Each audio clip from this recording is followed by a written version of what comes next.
자, 오늘 바울의 제2차 선교 여행 중에 일어났던 하나의 사건을 기록하고 있는데요. 그 사건 중에 하나, 바울과 바나바의 다툼이 생겼다는 것입니다. 그 다툼의 요인은 바로 마가 요한이었습니다. 분명히 바울이 밤빌리아에서 제자들을 떠나고 그리고 선교 여행에 이탈했던 마가 요한의 문제로 말미암아 다툼이었는데 바나바는 마가와 함께 우리가 복음을 전했던 성을 함께 돌아보자라고 청했고 바울은 그것이 합당하지 않겠다라고 또한 이 제안에 대해서 거절을 했습니다. 그러면 사실은 이 문제가 본질은 아닙니다. 선교 여행 중에 마가를 데리고 가자, 데리고 가지 말자 이 부분으로 다툼이 있었다는 것은 참 서글픈 일입니다. 그럼에도 불구하고 사실관계는 이 일이 일어났다는 것이죠. 39절 말씀해 보면 성경의 기록입니다. 서로 심히 다투어 피차 갈라서니 바나바는 마가를 데리고 배 타고 구브로로 가고 이렇게 되어 있습니다. 여러분, 이 문제로 심히 다투고 그리고 피차 갈라서게 되었다는 것이죠.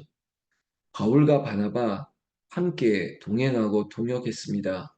그런데 지금 마가 요한의 동행 여부로 갈라서게 됐고 그리고 각자의 길로 떠나게 되었습니다. 40절에 보면 바울은 신라를 택한 후에 형제들에게 주의 은혜에 부탁함을 받고 떠났다고 얘기하고 있습니다. 그러니까 결국은 바나바는 마가 요한과 함께 구브로로 떠나고 그리고 바울은 신라를 택하고 함께 다른 곳으로 갔다는 것이죠. 여러분 바울이 간 곳은 수리아와 길리기아로 다니면서 그 지역을 다니면서 교회들을 견고하겠다는 것입니다. 그러니까 이 선교 여행의 목적은 그들이 1차 선교 여행을 통해서 세웠던 교회들 그리고 그것을 돌아보면서 교회들에게 힘을 주고자 했었죠. 마치 살펴보는 것입니다. 그냥 살펴보는 것이 아니라 그래 이 교회에 가서 부족한 부분이 있다면 이 성도들에게 필요한 것들이 있으면 채워주고 싶은 마음으로 떠난 여행 계획이었는데 이 계획 앞에 바울과 바나바가 각자의 길로 헤어지게 되었다는 것이죠. 여러분, 그러나 분명한 것은 41절에 보면 교회들은 견고하게 아니라 됐습니다. 교회들을 견고하게 아니라 결국은 복음의 본질 그리고 복음을 통해서 교회를 세우고 성도들을 세우는 일에 그 본질에 집중한다면 앞섰던 마가 요한의 동행 여부는 사실은 비본질에 해당되었던 것입니다. 그럼에도 불구하고 이 비본질적인 문제로 인해서 다투고 헤어졌다는 것이 안타깝지만 그러나 나중에 또한 이 안타까움도 하나님의 방법으로 쓰시는 것이죠. 왜냐하면 각자의 복음 전파의 길이 열렸던 것이고 나중에 마가 요한이라고 하는 바울이 아니야 이 분은 우리와 사역의 이탈과 그리고 갈라섬을 전제로 했던 인물이었기 때문에 지금은 마땅하지 않다라고 했음에도 불구하고 또 나중에는 마가 요한도 협력하는 바울의 힘이 되었던 사람이 되는 이야기가 앞으로 펼쳐질 것입니다.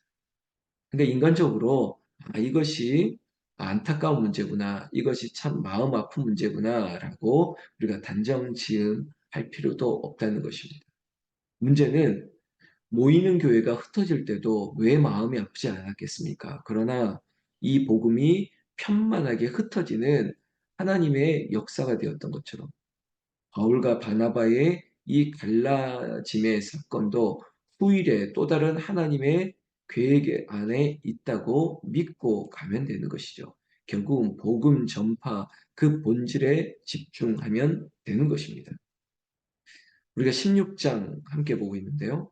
바울이 더베와 루스다에도 이름에 거기서 디모데라고 하는 제자를 만나게 됩니다. 물론 디모데, 바울이 세웠던 젊은 크리스찬입니다. 그 사람에 대한 프로필을 엄마는 유대인이고 그리고 아버지는 헬라인이라고 말해주고 있죠. 결국 이 디모데가 바울의 영적 후계자가 되고 그리고 그 교회의 후임자가 되는 그런 큰 역할들을 하게 됩니다.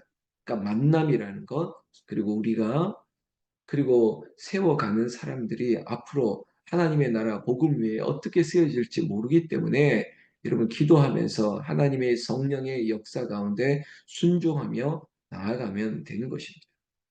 이 디모데도 2절, 16장 2절 보면 형제들에게 칭찬받는 자라.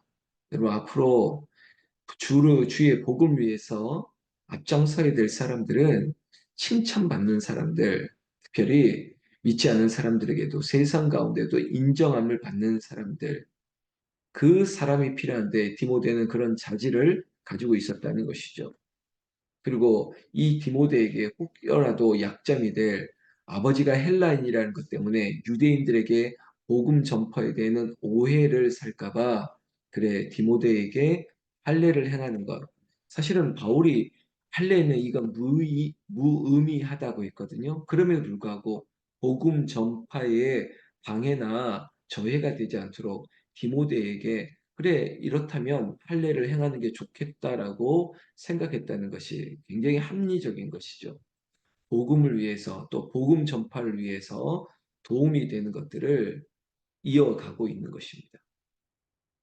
자, 바울이 이렇게 2차 선교 여행을 통해서 각 성을 다니다가 그 복음을 전할 때마다 일어났던 역사는 5절 말씀에 이에 여러 교회가 믿음이 더 굳건해지고 수가 날마다 늘어가니라 라고 있습니다. 여러분 어떤 사건 때문에 우리의 믿음이 가라앉거나 우리의 믿음이 실족되거나 그것을 교회로 우리가 본다면 교회가 무너지거나 그러지 않는다는 것입니다. 오히려 굳건해지고 날마다 더해지는 수가 늘어났다는 거죠. 여러분 우리의 신앙도 만약에 어떤 시험이 옵니다. 어떤 어려움이 옵니다. 그러나 그것이 오히려 우리에게 하나님의 은혜의 복이 시작되는 때로 보시면 될 것입니다. 시험 없는 그런 결과 열매가 없습니다. 여러분 우리가 시험을 통해 우리의 성적을 알고 우리의 성적을 통해서 하나님께서 가야 될 길들을 열어주시는 거예요. 그래서 시험은 우리에게 축복의 전주곡과 같은 것입니다. 그걸 믿고 바울도 이런 인간적인 갈등과 아픔이 있었지만 그러나 하나님께서 그의 사명을 더 굳건하게 하시고 그로 말미암아 교회들은 더 단단해지고 그리고 부흥은 일어나게 하셨다는 것입니다. 그것뿐만 아니라 바울에게 너가 해야 될 사역은 아시아가 아닌 부르기아와 갈라디아의 땅으로 가게 만들었다. 그러니까 결국 유럽을 향해서 하나님께서 바울의 선교 여행지를 길목을 열어 놓으셨다는 것입니다. 9절 말씀해 보면 16장 9절 밤에 환상이 바울에게 보이니 마게도냐 사람 하나가 서서 그에게 청하여 이르되 마게도냐로 건너와서 우리를 도우라 하거늘. 그러면 결국은 이곳 저곳을 확인하고 다니고 그리고 계획했던 일들이 차질을 당하는 것 같고 심지어 환상 가운데 나타났던 마게도냐 유럽의 사람을 통해서 결국은 아시아가 아닌 유럽의 복음 전파의 진로가 열리게 된 것, 이 모든 것이 하나님의 뜻이었다는 것입니다. 그래서 10절에 바울이 그 환상을 보았을 때 우리가 마게도냐로 떠나기를 힘쓰니 이는 하나님이 저 사람들에게 복음을 전하라고 우리를 부르신 줄로 인정함이로라. 그러면 바울은 결국은 하나님의 뜻이 여기 있구나 순종하는 것입니다. 그리고 그 순종함으로 그곳을 떠난 것이에요. 11절 우리가 드로아에서 배로 떠나 이렇게 떠나는 거예요. 그리고 나서 도착한 곳에서 여러분 하나님의 복음이 전파되는 일들이 시작되는 것입니다. 그런데 그 복음 전파를 위해서 하나님은 또 만남을 주신다는 것. 그들이 빌립보에 이르고 그리고 마게도냐 지방의 첫 성이라고 하는 이곳에서 복음을 전해야 되는데 막막한 것이죠. 이곳은 로마의 식민지고 그리고 많은 사람은 하나도 없습니다. 그런데 거기서 하나님께서는 놀라운 만남을 허락하시는데 바로 루디아를 예비해 놓고 있으셨다는 것입니다. 그 루디아는 그 지역 그 두아디라시아에서 인정받는 칭찬받는 그리고 거부였습니다. 여성 사업가였겠죠. 그 여인의 마음을 열고 그 사람을 준비시켜 놓으셨다는 것입니다. 어느 정도 준비시켰냐면 여러분 이런 거죠. 15절에 보면 루디아가 이렇게 얘기합니다. 그와 그 집이 다 세례를 받게 되고요. 우리에게 청하여 이르되 만일 나를 주 믿는 자로 알거든 내 집에 들어와 유하라 하고 강권하여 머물게 하니라. 여러분 바울을 만나서 온 집안이 복음을 받고 회심, 회개 그리고 그 회복의 놀라운 은혜를 받는 것으로 우리 집은 복 받았습니다라고 끝나는 것이 아니라 우리 집으로 오셔서 우리 집이 복음의 전초 기지가 될 수 있도록 바울과 신라를 그리고 이 복음 전하는 사람들을 자신 집으로 청하게 되는데 그냥 청하면 거절할 수도 있으니까 강권해서 나를 주 믿는 자로 여긴다면 내 집에 들어오십시오. 정말 거절할 수 없고 피할 수 없을 정도로 강권해서 루디아 자신의 집으로 전도자들을 모시게 되었습니다. 이 루디아를 통해서 루디아의 집을 통해서 복음의 전초기지 이방의 유럽의 복음의 기지로 사용하게 되었다는 것이죠. 바로 이것이 바로 성령이 하시는 일입니다.